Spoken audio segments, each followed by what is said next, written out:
Welcome to NPTEL MOOCs course on Computer Vision and Image Processing, Fundamentals and Applications. I have been discussing about camera projection techniques. The first technique is the perspective projection. In perspective projection, distant objects appear smaller. And after this, suppose if the relative depth of a group of points on a particular object are much smaller than the distance to the COP, then in this case I will be getting the weak perspective projection. So, weak perspective projection approximate perspective projection. And finally, I have another projection technique, that is orthographic projection. That is nothing but parallel projection. So, XYZ coordinate is mapped into XY coordinate in the image plane. That is the orthographic projection. Today I am going to discuss about these projections, and finally I will discuss the concept of camera calibration. So, camera has intrinsic and the extrinsic parameters. So, I have to estimate these parameters for camera calibration. So, what are the intrinsic parameters and what are the extrinsic parameters?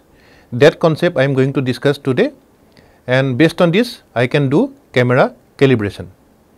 So, let us first see the concept of the projections that already I have discussed in my last class, the perspective projections, weak perspective projections and the orthographic projection. So, first one is you can see the perspective projections, and the main concept is the distant objects appear smaller in perspective projection. So, in this case I have shown in the figure, I have shown the COP, that is the center of projection, and PP means the plane of projection, that is nothing but the image plane. So, I have shown the PP, that is the plane of projection, and also the object is XYZ, that object I have shown, and this is the camera reference frame, the XYZ I have shown, that is the camera reference frame, and this is the distance between the COP and the PP.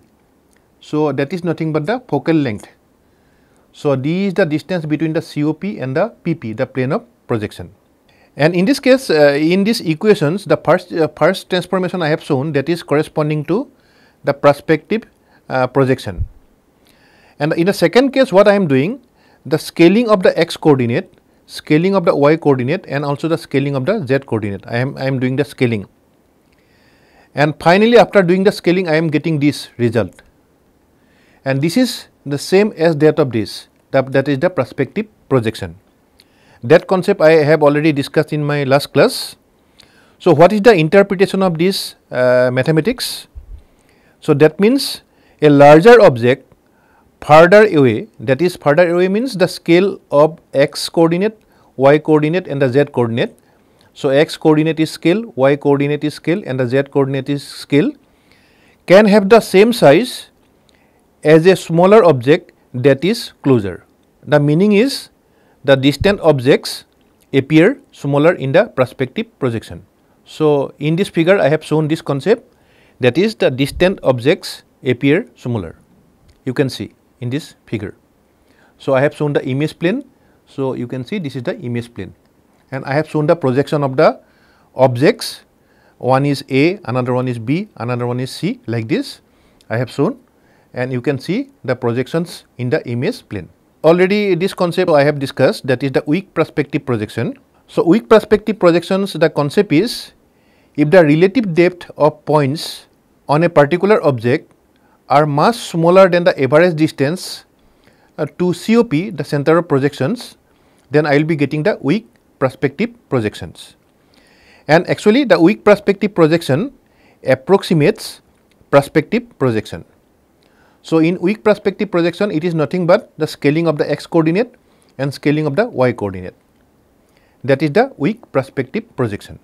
And finally, the another projection technique is the orthographic projection. So, it is nothing but the parallel projection, orthographic projection.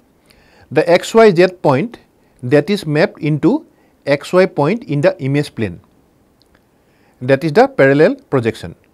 So, you can see in this figure I have shown the world coordinates, and corresponding to this I have shown the image coordinates, and this is nothing but the mapping of XYZ coordinate into XY coordinate in the image plane.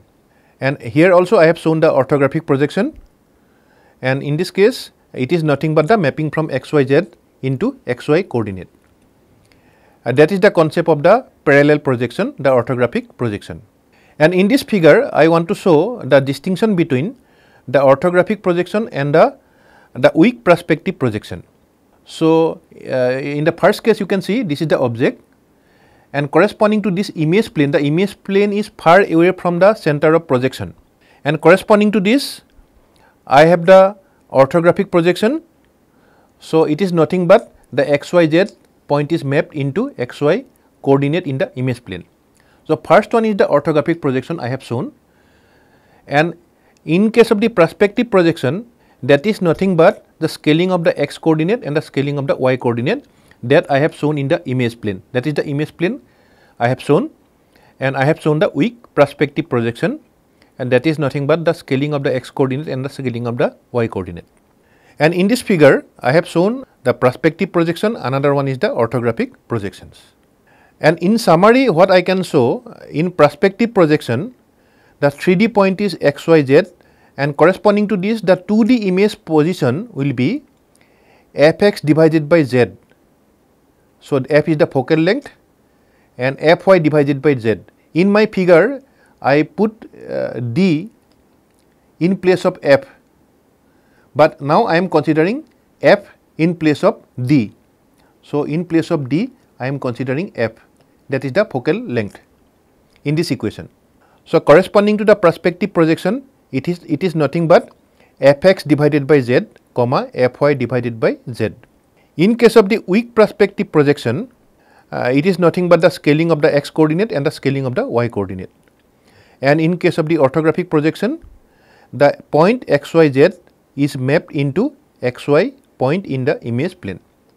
So in summary I can show like this: one is the perspective projection, one is the weak perspective projection, one is the orthographic projection. Now there is a concept of the vanishing point. So what is the definition of the vanishing point? You can see here I have shown the image plane in the figure, and also I have shown the COP. COP is the center of projection.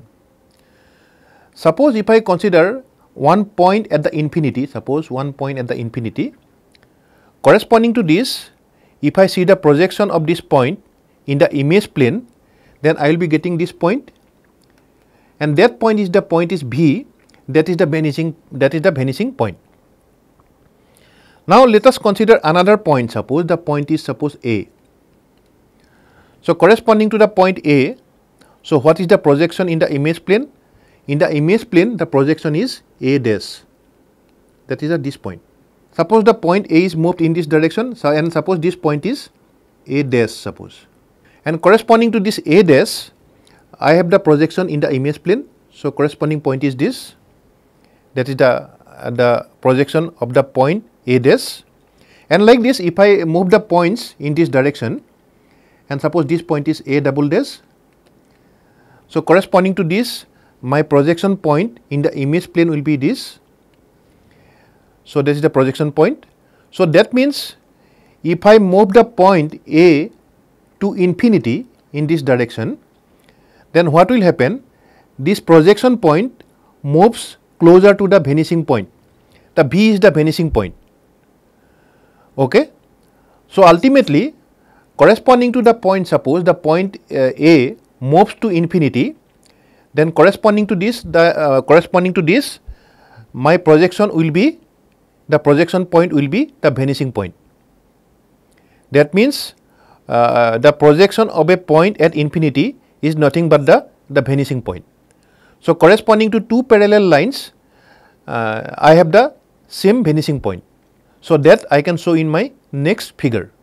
So in the next figure I have shown the vanishing point is V, and I have shown the COP. COP is the center of projection, and I have shown the image plane, and you can see the two parallel lines have the same vanishing point V. So this is my vanishing point, that vanishing point is V, and I have these two parallel lines. These two parallel lines have the same vanishing point V, and the ray from the COP through V is parallel to these lines. So suppose if I consider one ray, that is this ray is this ray, from the COP through the vanishing point is parallel to the lines, these two lines. So, from this figure you can understand the concept of the vanishing point. So, that means the two parallel lines have the same vanishing points. And in this figure I have shown some real images and corresponding vanishing point. You can see the first one is the railway tracks I have shown, and you can see these are parallel lines. So, I may have the vanishing point at this point. Similarly, in this figure, the second figure, I have the parallel planes, and corresponding to this I may have the vanishing point somewhere like this. So, I have the vanishing points corresponding to the parallel lines. So, this vanishing point is quite important. One application I can say, in robotic path planning, a robot can determine this vanishing point, and based on this vanishing point a robot can do path planning. Robotic path planning, it can be done based on the vanishing point. And here also I have shown one vanishing point. You can see the vanishing point here corresponding to the parallel lines. And in this case I have shown 1 point perspective, 2 point perspective, and the 3 point perspective. And in this case I have shown one vanishing point corresponding to 1 point perspective. The next one is 2 vanishing points corresponding to 2 point perspective, and third one is 3 vanishing points corresponding to 3 point perspectives. And you can see the horizon line, you can see. So, I will define what is the horizon line in the next slide. So, here you can see the each set of parallel lines meets at different points, that is the vanishing points. So, if I consider, suppose this is the parallel lines, all these are parallel lines, they will meet at a vanishing point. The vanishing point is suppose V1.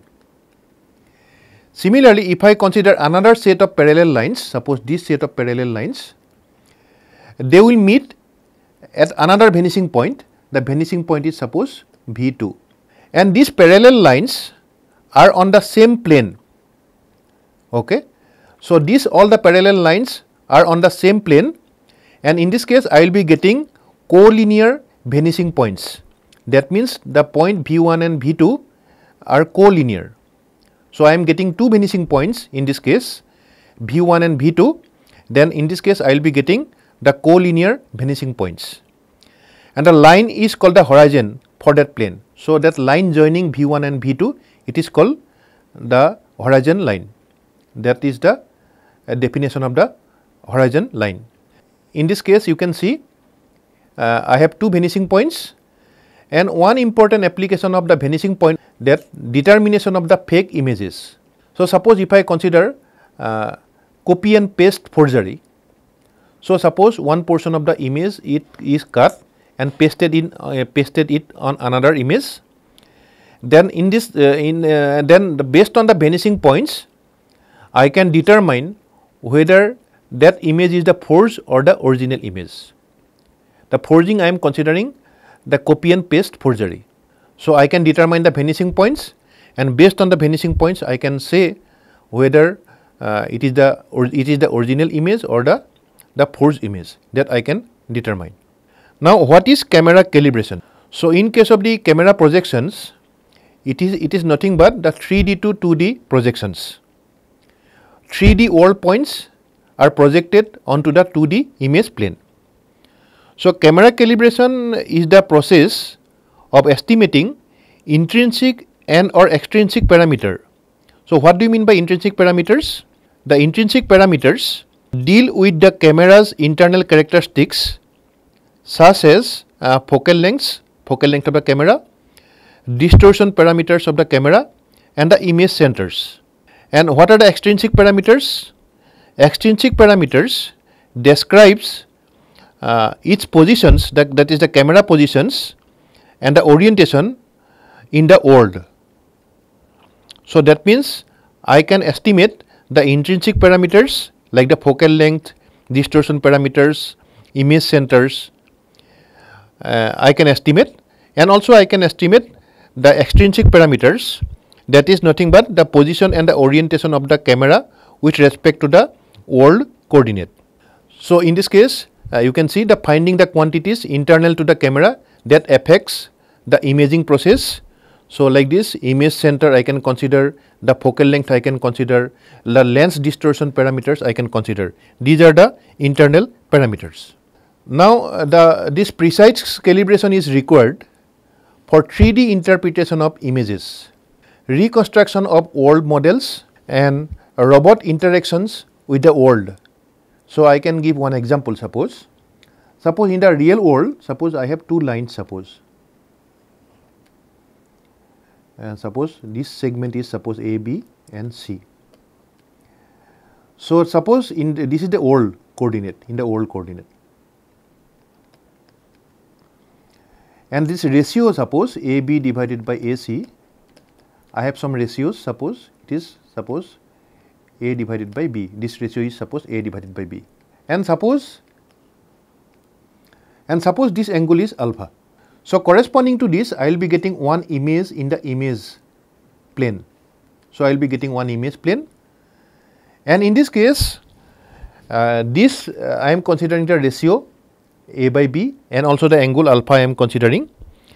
So I have the image in the image plane corresponding to this scene in the world.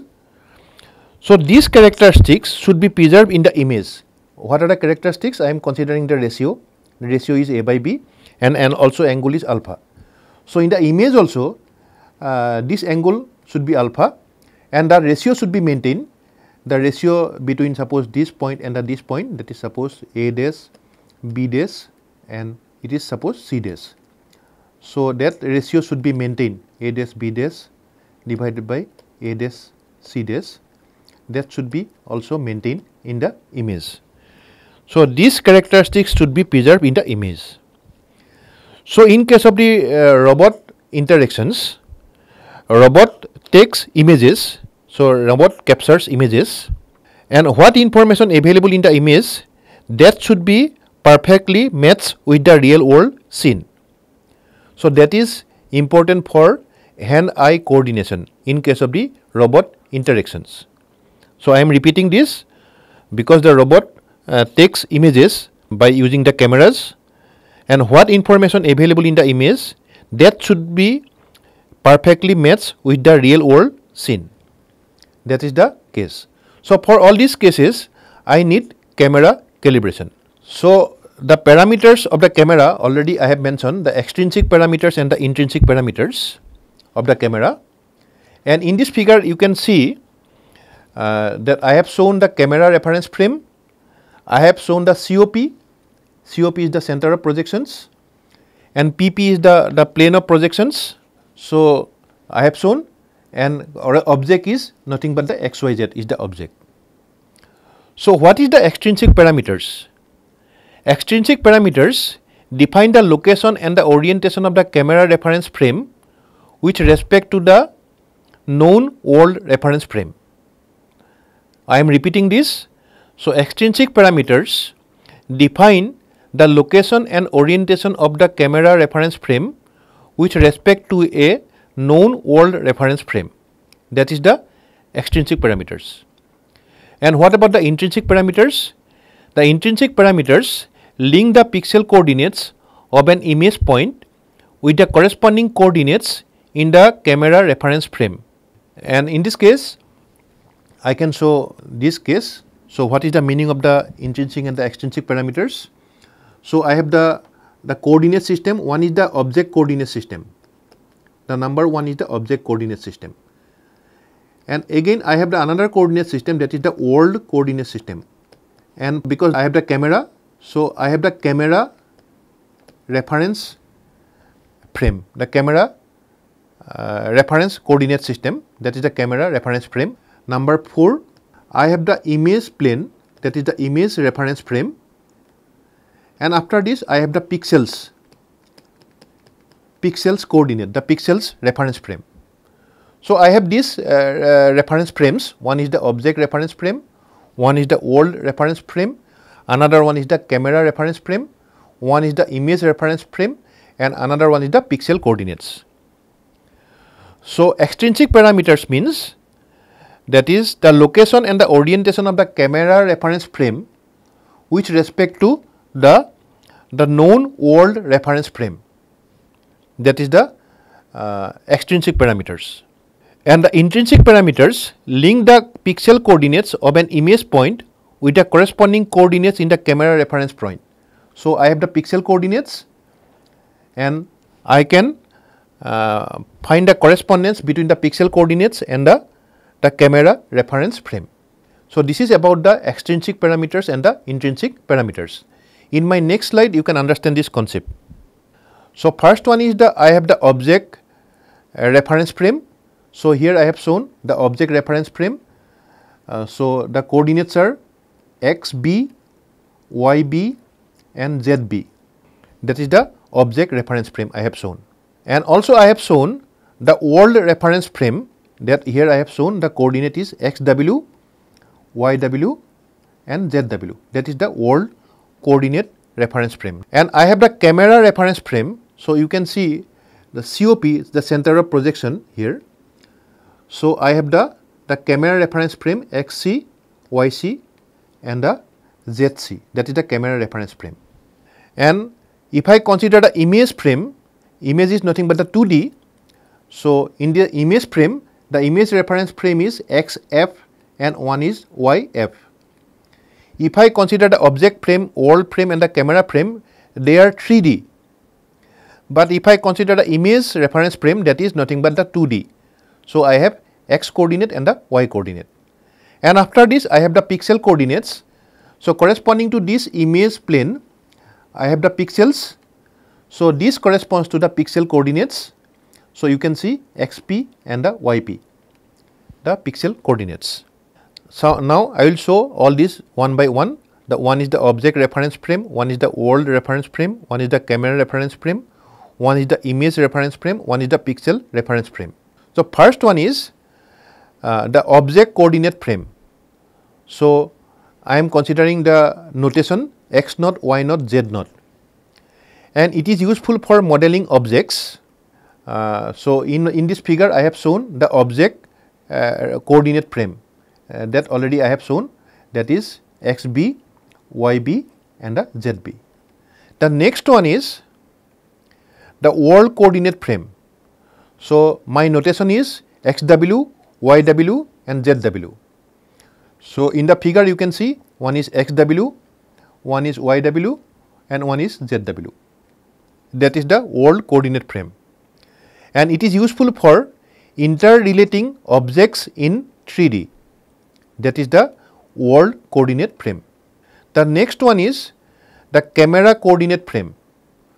So, the 3D coordinate system for the camera, and my notations are xc, yc and the zc for the camera coordinate frame. So, here in the figure you can see one is xc, yc and the zc for the camera coordinate systems, and it is useful for representing objects with respect to the location of the camera. The next one is the image plane coordinate, because in case of the image plane I have the CCD sensors, the search coupled devices are available, and we have the 2D coordinate systems, and in this case you can see my x coordinate is xf and y coordinate is yf, and my notation is x comma y corresponding to the image plane coordinate frame. So, it describes the coordinate of the 3D points projected on the image plane. So, that is the coordinate of the image plane coordinate, that is the coordinate of the image plane. And finally, I have the pixel coordinates. So, you can see the pixels and you can see the size of the pixels also. So, if you see that this is a pixel, this is the size of the pixels, and corresponding to this pixel my notation is xim, yim, that is the pixel coordinates.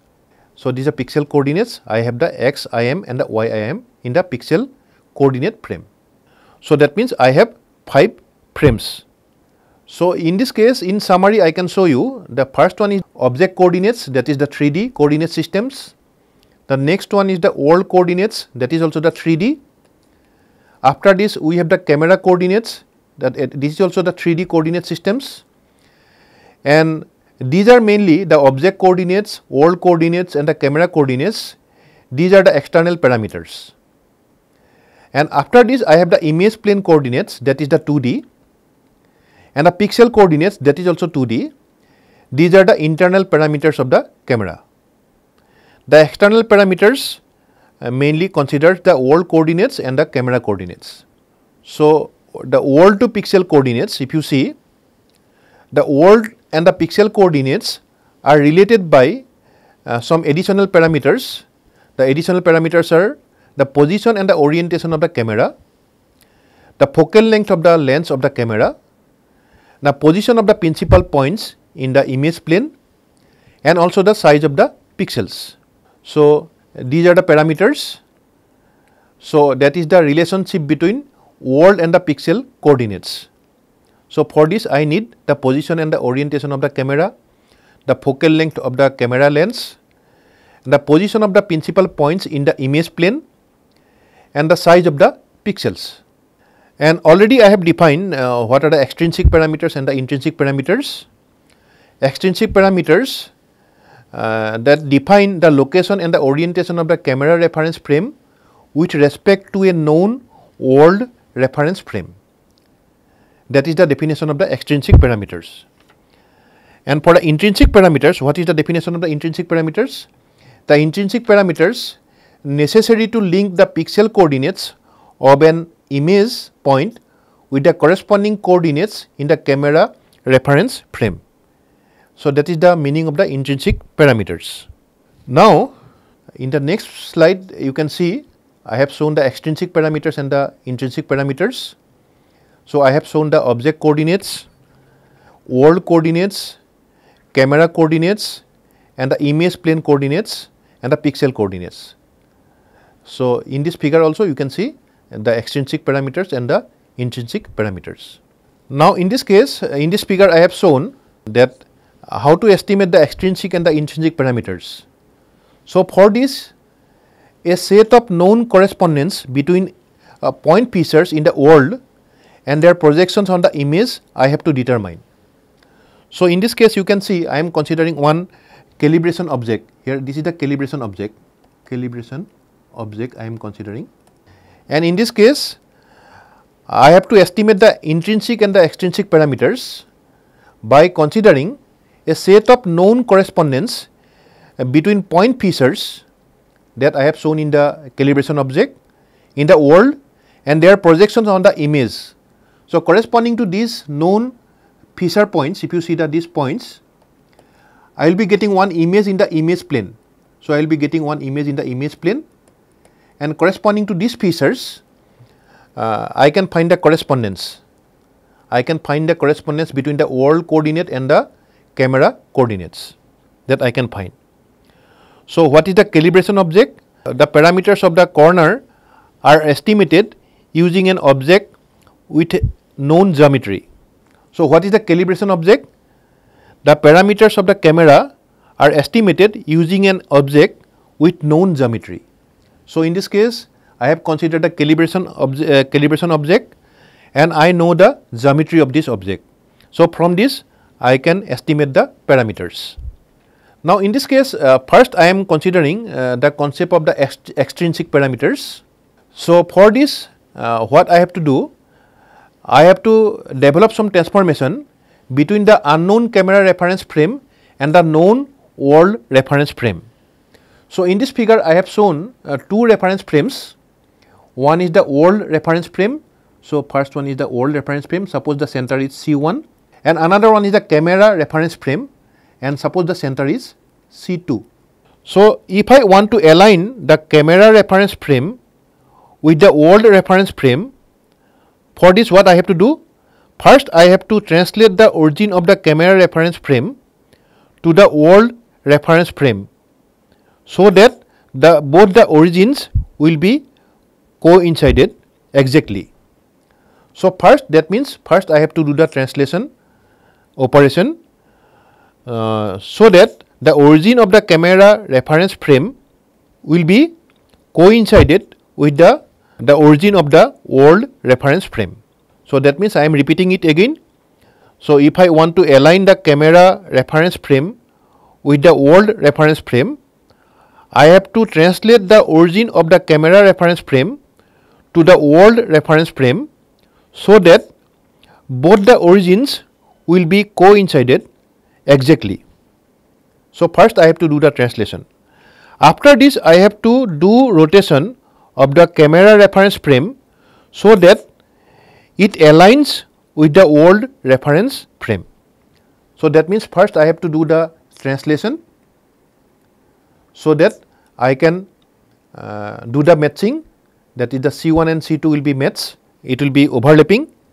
Match means it is overlapping, and after this I have to do the rotation so that it aligns the camera axis with the world's axis.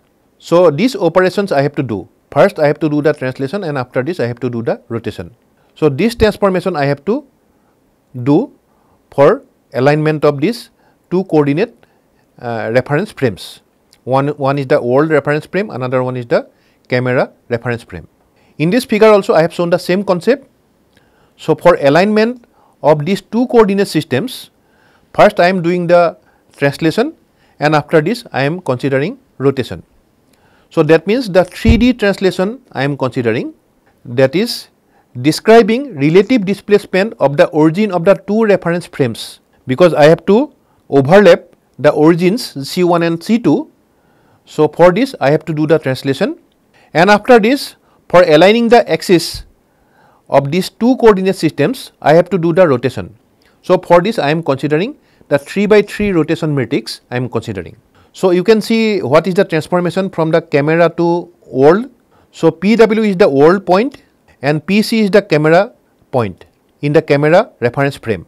So first I have to do the translation of the world reference frame, and after this I have to do the rotation.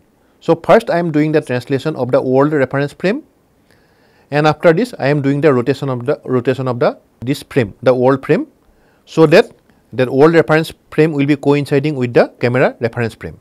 So in this case the same thing I am showing here. So PC is the camera coordinates, and this PW is the world coordinates. And what transformation I have to do? I have to do the translation first, and after this I have to do the rotation. So here I have shown the 3×3 rotation matrix, and I have shown the PC, this is the points of the camera, the x coordinate, y coordinate and the z coordinate I have shown corresponding to the camera coordinates, and corresponding to the world coordinate I have shown the x coordinate, y coordinate and the z coordinate. So from these equations I can write in the matrix form like this. So xc, yc, zc are the camera coordinates, and I am considering the 3×3 rotation matrix. You can see this is the rotation matrix. The elements are R11, R12, R13 like this. It is a 3×3 matrix, and xw, yw, zw, these are the world coordinates, and I am doing the translation along the x direction, translation along the y direction, translation along the z directions. Same thing I am showing here, that PC is equal to R PW minus T, and I have the rotation matrix, and already I have defined this one. So what is xc? What is the x coordinate of the camera? This is nothing but R1T, T is the transpose, PW minus T, that is the x coordinate. What about the y coordinate? Y coordinate is also R2T, PW minus T, that is y coordinate, and similarly I can get the z coordinate.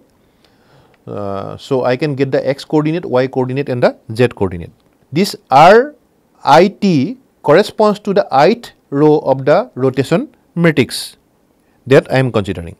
Now in case of the intrinsic parameters, I have to consider the focal length of the camera, and also I have to do the transformation between the image plane coordinates and the pixel coordinates, and also I have to consider geometric distortions introduced by the optics, that I have to consider. So these are the internal parameters of the camera. One is the perspective projections, that is I need the focal length. For perspective projection equation I need the information of the focal length, and also the transformation between image plane coordinates and the pixel coordinates, and also I need to consider the geometric distortion introduced by the lens, that I need to consider. So, for camera coordinates to the image plane coordinates, what transformation I have to do? Already I have shown here. So, again I have to do the translation, and also I have to do the rotations.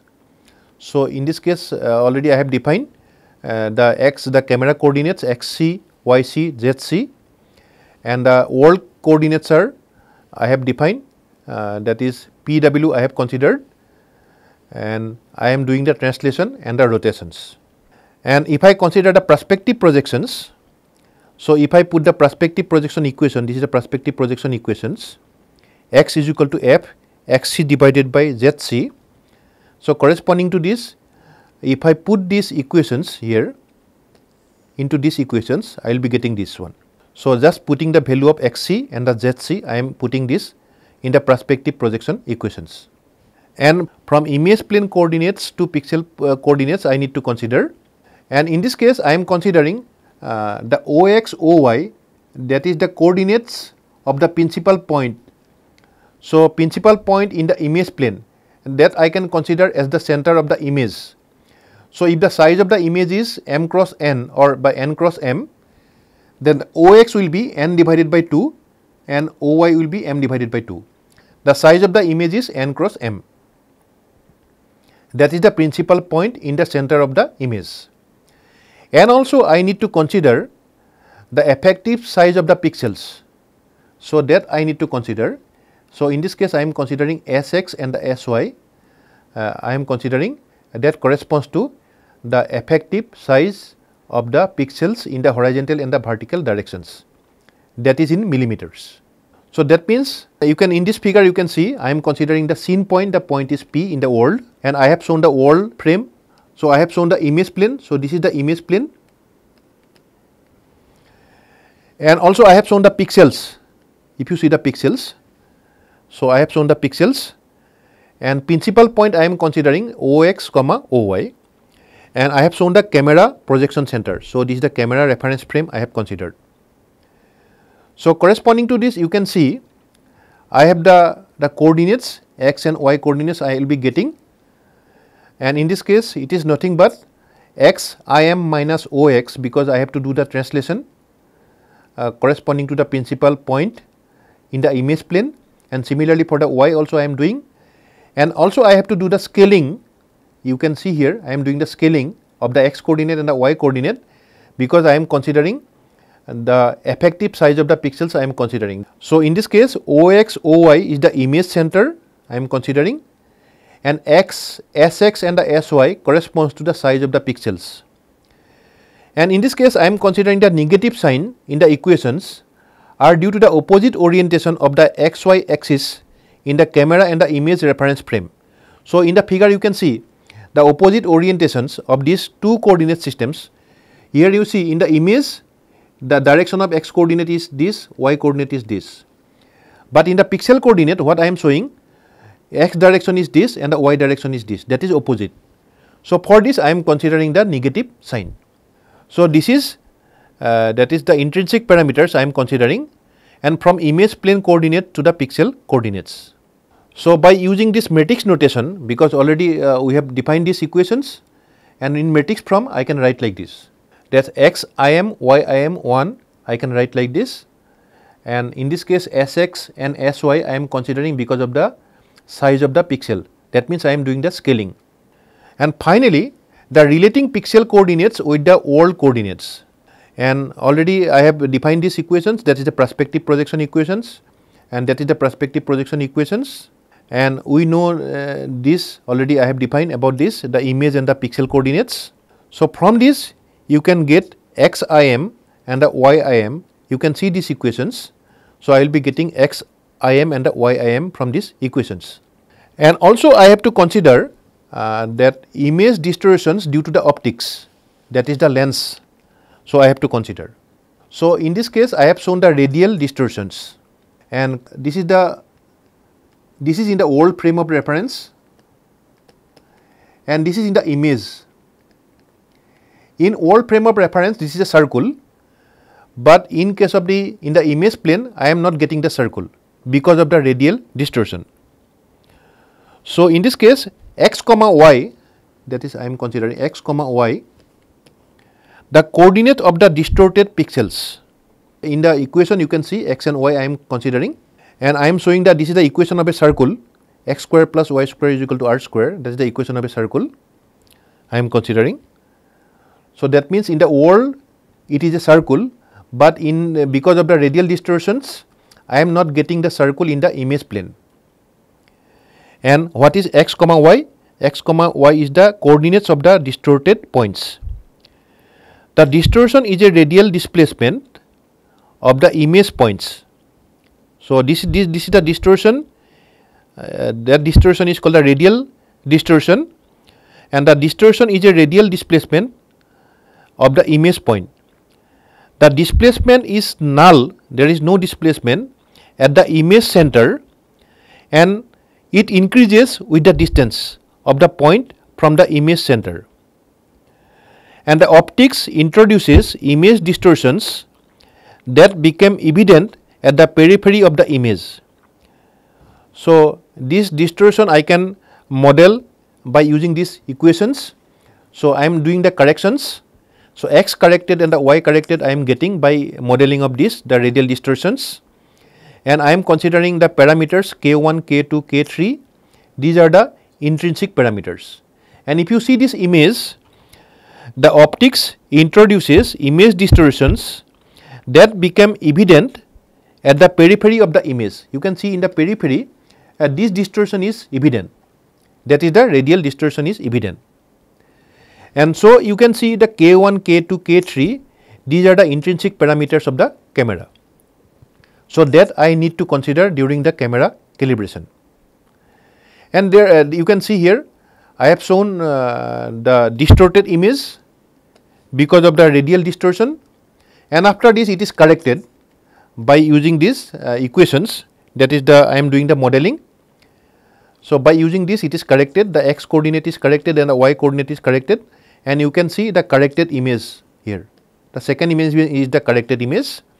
The first image is the distorted image because of the radial distortion, and you can see the distortion is evident at the periphery of the image. So at the periphery of the image the distortion is visible. And there is another distortion due to the camera lens, the distortion in the tangential direction, that is the tangential distortions. So again in the figure I have shown, this is in the world frame of the reference, and the image I have shown that this is the image plane of reference I have shown, and by using these equations I can do the corrections of the x coordinate and the y coordinates. I am not going to discuss about the tangential distortions, but these are the distortions. One is the tangential distortion, another one is the radial distortions, that is because of the optics. And after this I am combining extrinsic with the intrinsic parameters.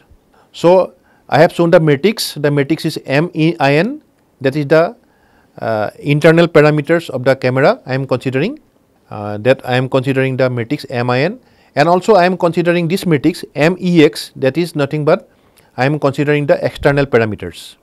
So for external parameters I am considering the rotation and the translation, and after combining these two I have the image coordinate x, y, z is the image coordinate, and I have the world coordinate. The world coordinate is xw, yw, zw, and I am considering the matrix MINT, that is the internal parameters I am considering, that is the transformation for, this is the transformation for camera to image reference frame, and I am considering M external, that is the external parameters of the camera, extrinsic parameters of the camera, that is world to camera reference frame. And if I use the homogeneous coordinate systems, I can write like this: x h, y h, w, and I am considering the matrix MIN and MEX.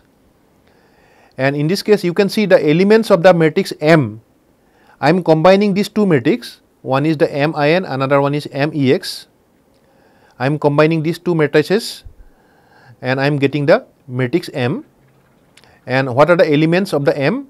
M11, M12, M13, M14, M21, M22, M23, M24. These are the elements of the matrix. And finally, from the previous equations, you can get the matrix M. And in this case, you can see I am defining fx and the fy. I am considering fx and the fy. What is fx? Fx is nothing but f divided by sx. So fx is the focal length expressed in the effective horizontal pixel size. That is the focal length in the horizontal pixels. And similarly, I can define fy. So I am repeating this. What is fx? Fx is the focal length expressed in the effective horizontal pixel size. So pixel size I am considering sx and the sy. So that is why f divided by sx, that is the focal length in horizontal pixels that I am considering. Now I am considering the projection matrix. The projection matrix is M is the projection matrix and is the 3 by 4 matrix. In projection matrix I am considering these two matrices. One is the internal parameters I am considering, another one is the external parameter matrix I am considering, that is MIEN and MEX I am considering, and I am combining these two. I am getting the projection matrix. The projection matrix is M. So I have to estimate the extrinsic and the intrinsic parameters of the camera, and that is called the camera calibration. So all these parameters I have to determine. The parameters are here, you can see M11, M12, M13. These are the parameters I have to determine. And already I have defined that typically I can consider the 3D objects of the known geometry with image features that I can consider for calibration. So for camera calibrations, I will explain some methods, but before going to this, you can see first I have to consider the homogeneous coordinate systems, and you can see I have the pixel coordinates xim and the yim, and that is divided by w. So I will be getting xim and the yim by using these equations. So I am combining extrinsic parameters with the intrinsic parameters of the camera, and finally I am getting xim and the yim I am getting, and I am using the homogeneous coordinate system. And for calibration, already I have defined, I have explained that I need calibration object. That means a 3D object of known geometry I need, and it should be located in a known position in space, and from this I can extract image features which can be located accurately. So from this object I can extract image features, and based on this calibration object I can do the calibration. That is the meaning of the calibration object. So in my next slide I have shown one calibration object.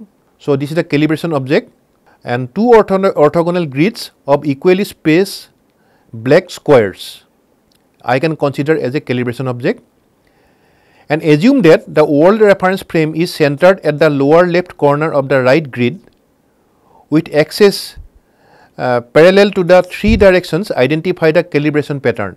So I can show the world reference frame. You can see the world reference frame is this, is centered at the lower left corner of the right grid and with axis parallel to the three directions identified by the calibration pattern. And from this I can obtain the coordinates, the 3D coordinates I can obtain, xw, yw, zw I can obtain. So given the size of the planes, the number of squares, so all known by constructions, the coordinate of each vertex can be computed in the world reference frame by simple mathematics. So I can determine all the coordinates, I can determine by simple mathematics. And after this, obtain 2D coordinates, that is nothing but xim and the yim I can obtain. The projection of the vertices on the image can be found by intersecting the edge lines of the corresponding square side, or maybe by using the corner detection principles. So after detecting the edges and the corners, I can obtain the 2D image coordinates. So that means I am considering the calibration object for camera calibration. So the problem of the camera calibration is this: compute the extrinsic and the intrinsic camera parameters from n corresponding pairs of points. So what are the corresponding points? I have the world coordinates points, and also I have the image coordinate points, the corresponding points. So from this I have to estimate the extrinsic and the intrinsic camera parameters. So this corresponding pair of points I can obtain from the calibrating object. So I can determine this. The corresponding pair of points I can determine from the calibrating object. So there are many methods for camera calibrations, but in this class I will only discuss the briefly two approaches. One is the direct camera calibration technique and another one is the indirect camera calibration technique. So in the indirect camera calibration, estimate the elements of the projection matrix. If needed, compute the intrinsic and the extrinsic camera parameters from the entries of the projection matrix. So you have seen the projection matrix. This is the 3/4 matrix, and I am considering both the internal parameters and the external parameters I have considered. So you can see what is MINT. This is MINT. I am considering the internal parameters.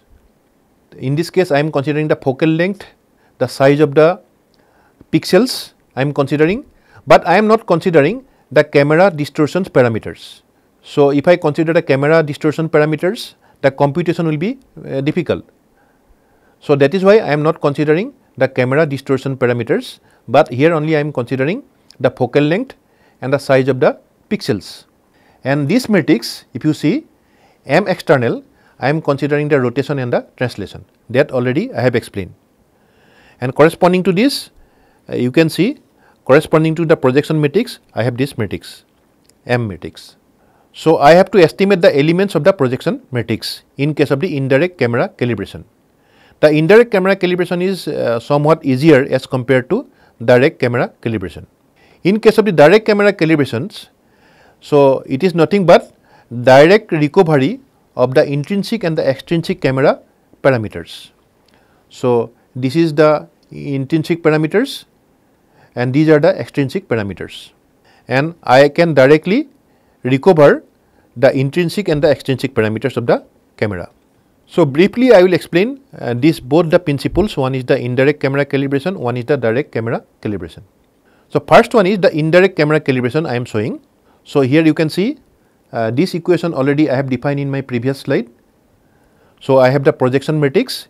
In the projection matrix, I have this one M11, M12, M13, these are the elements of the projection matrix, and you can see I have the image coordinates x and y I am considering.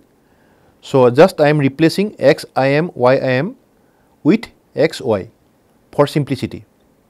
So already I have defined these equations in my previous slide. So in this projection matrix, you can see if I divide every entry by M11, so each and every element is divided by M11, that means I have only 11 independent entries. So for this I need at least 11 equations for computing the projection matrix. So I need only 11 equations for computing the projection matrix, and we need at least 6 world image point correspondence.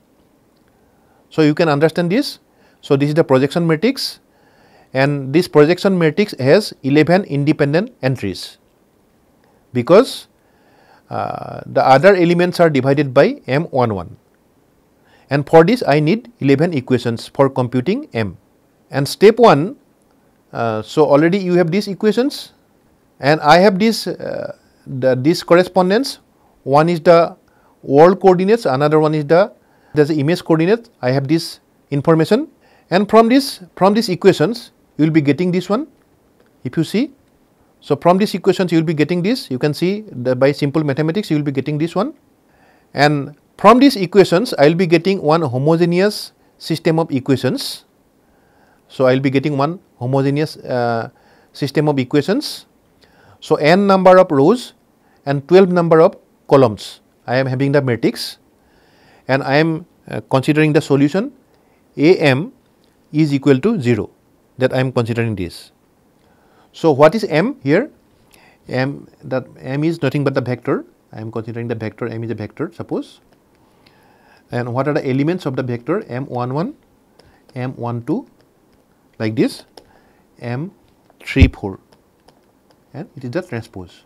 And in this case, since the A has the rank 11, so this matrix has the rank 11, the vector M can be recovered by using some techniques like singular value decomposition. So by using SVD, the singular value decomposition, I can estimate that vector m, the vector m can be recovered from the singular value decomposition technique. So, the singular value decomposition technique is, you know, A is equal to U d V d. So, in this case the column of V corresponds to the 0 singular value of A. So, that means the vector m can be recovered from singular value decomposition as the column of V corresponding to the 0 singular value of A, and in this case I am considering A is equal to U d V transpose I am considering. So, that means already I have explained. So, the matrix A has the rank of 11. So, n is greater than equal to 11, and I can apply this singular value decomposition technique, and by this I can recover the vector m.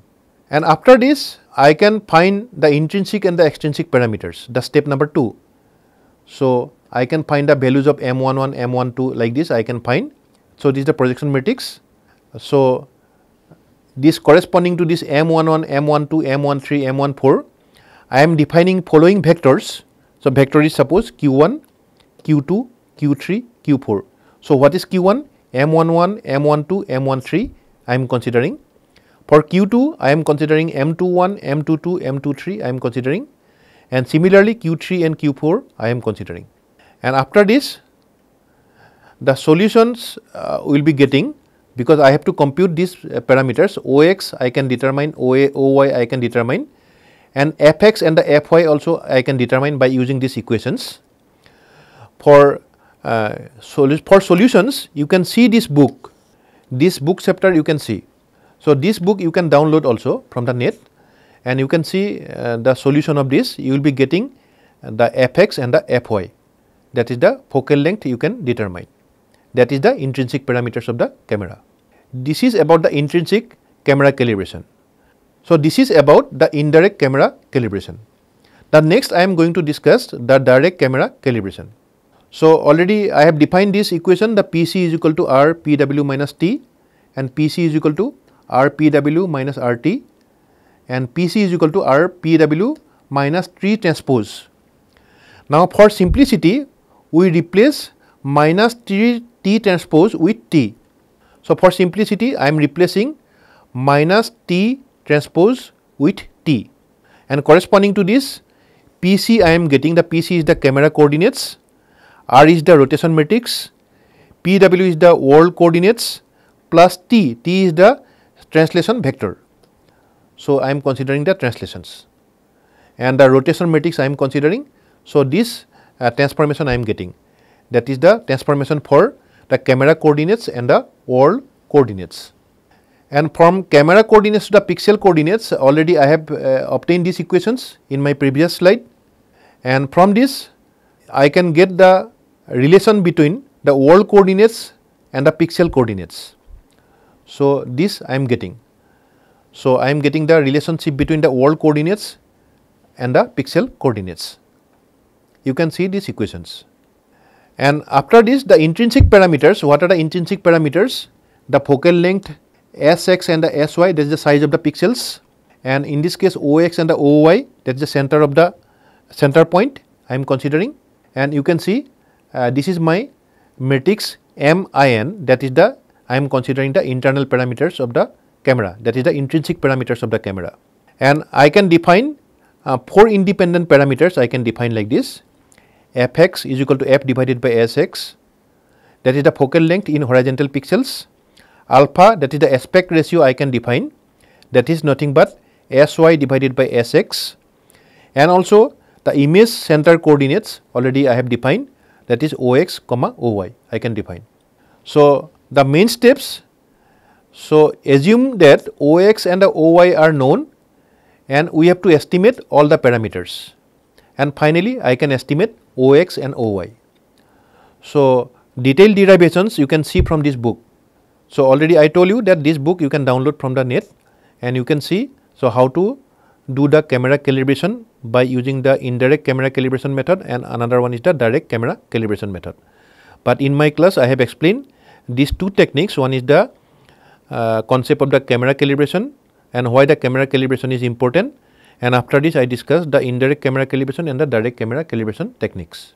So finally the comments, to improve the accuracy of camera calibration, it is a good idea to estimate the parameters several times using different images and the average the results that I can consider. Different images means I can consider the calibrating objects. The precise calibration depends on how accurately the world and the image points are located. So that is the localization errors. And you can see in theory the direct and the indirect camera calibration should produce the same results, but in practice we obtain different solution due to different error propagations. And one point is important, the indirect camera calibration is simpler and should be preferred when we do not need to compute the intrinsic and the extrinsic camera parameters explicitly. So indirect camera calibration is simpler as compared to the direct camera calibration that I want to explain. So already I have explained this concept, how to do the camera calibrations. In this figure you can see I am considering the calibrating object. So this is my calibrating object. I have the known 3D points of the object, and after this I have to compare their projections with the corresponding pixel coordinates of the points. So I have to compare and repeat for many points and estimate reprojection error that I can do. So repeat for many points and estimate the reprojection error I can estimate. So in this case I am doing the calibration by considering one calibrating object. So in this figure also I have shown the world frame, the image plane and the camera frame I have shown, and by using the calibrating objects I can do the camera calibration. And this is about the camera calibrations. Now I will discuss one or two issues of the digital cameras. So in this case I have shown the digital camera sensor, that is the image sensor that converts light photon into electrical signal. So I will be getting the analog signal. The analog signal I can convert into digital signal, that is the digital image, by the process of sampling and the quantization, and I will be getting the digital image. So I am showing the sensor, image sensor corresponding to a digital camera. So that may be the surge coupled device may be present, or maybe the CMOS, the complementary metal oxide semiconductor, or maybe the surge coupled device I can consider in the image, consider as image sensor. And some of the issues with digital cameras, first one is the noise. Because of the low light we will be observing noise. In the image you can see here in the figure, you can see the image is blurred and we will be getting the noise because of the low light conditions. And if I do the compression of the image, then I will be getting the artifacts. So suppose if I consider the JPEG compression or JPEG 2000, then also I will be getting the artifacts because of the compression. And one is the color fringing artifacts. The color fringing artifacts is called the chromatic aberration. So what is the chromatic aberrations? That is the rays of different wavelength focus in different planes. This is also called the purple fringing. This is also called the purple fringing or the chromatic aberration, that I will explain later on. Purple fringing. So that means the rays of different wavelength focus in different planes, and this is called the purple fringing or the chromatic aberration. And the blooming is mainly the surge overflowing into neighborhood pixels. This is because of the surge overflow. And also if I do the over sharpening, then over sharpening can produce halos as shown in the figure. And for stabilization, I can consider the mechanical stabilization, the mechanical compensation, or maybe the electronic compensation I can consider, that is corresponding to the camera shake. So these are the issues with the digital cameras. And one effect I discussed in my radiometry class, that is the concept of the vignetting. In that class I defined the radiometry for the thin lens. The E is equal to pi d square divided by 4 fp square cos 4 alpha L. So we derive this equation in radiometry. So in this case E is the E radiance and L is the radiance. So that is, you can see, that is E radiance is proportional to the seen radiance. That means the gray value of an image depends on L. L is the radiance.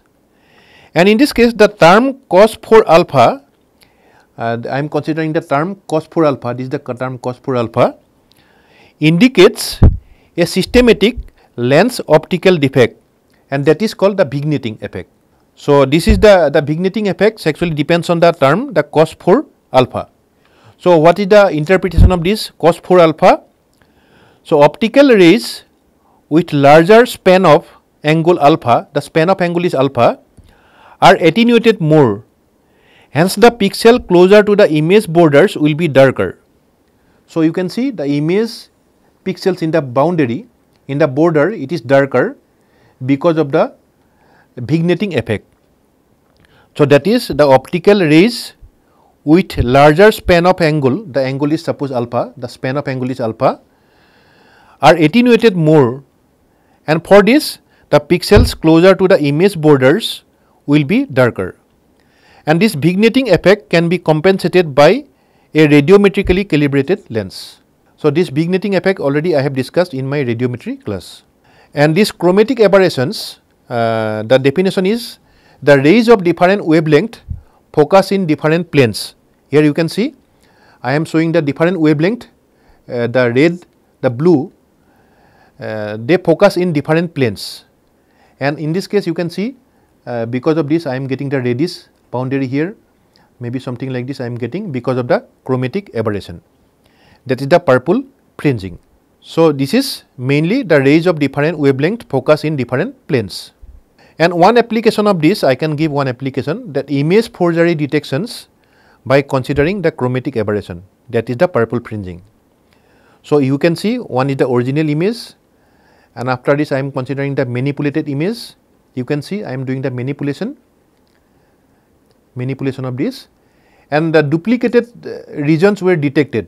You can see the duplicated regions are detected because it is a copy and paste forgery, that I am taking the one part of the image from other images, and for that camera the purple fringing effect will be different from that the original camera, and based on this property I can detect the image forgery. So, that means this portion is taken from another camera, and that camera has different the purple fringing characteristics, the chromatic aberration characteristics, and based on these characteristics I can identify the whether this image is the original image or the forged image. So, this is one application of the image forgery detection based on chromatic aberration.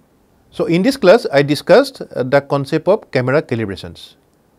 So, how to determine intrinsic parameters and the extrinsic parameters of the camera.